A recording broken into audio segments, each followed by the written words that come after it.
అమ్మ మొన్న వరద వచ్చింది కదా, వరదకు సంబంధించి మీ ఇల్లు మునిగింది కదా, డబ్బులు పడినాయమ్మా మీకు? పడ్డాయండి 25,000 పడ్డాయి. 25,000. అయ్యే బాబు గారు చెప్పారు కదా, ఎవరైతే ఫస్ట్ ఫ్లోర్ మునిగిపోయిందో వాళ్ళందరికి 25,000 ఇస్తాను, సెకండ్ ఫ్లోర్ మునిగి వాళ్ళకి 10,000 వేస్తా అని చెప్పారు. చెప్పినట్టుగానే మీకు ఇచ్చేసారా? మాకు ఇచ్చారు సార్. సో ఎవరికైతే డబ్బులు ఇవ్వలేదు.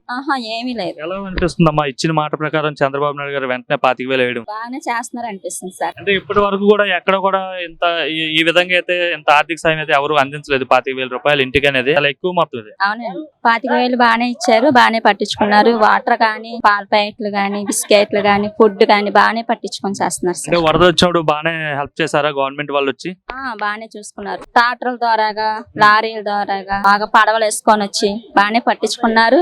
మందులు అవన్నీ కూడా బాగా చూసారు సార్. అంటే మరి అంటున్నారు కదా చాలా మంది, వరదలు వచ్చినప్పుడు ప్రభుత్వం వాళ్ళు పట్టించుకోలేదు, జగన్ ఉంటే బాగా చేసేవాడు ఏమని అంటున్నారు చాలా మంది. లేదు సార్, మేము అసలు ఆయన గెలవాలనేగా మేము బాకులాడి ఆయనకు ఓటేసింది కూడా మేమే సార్.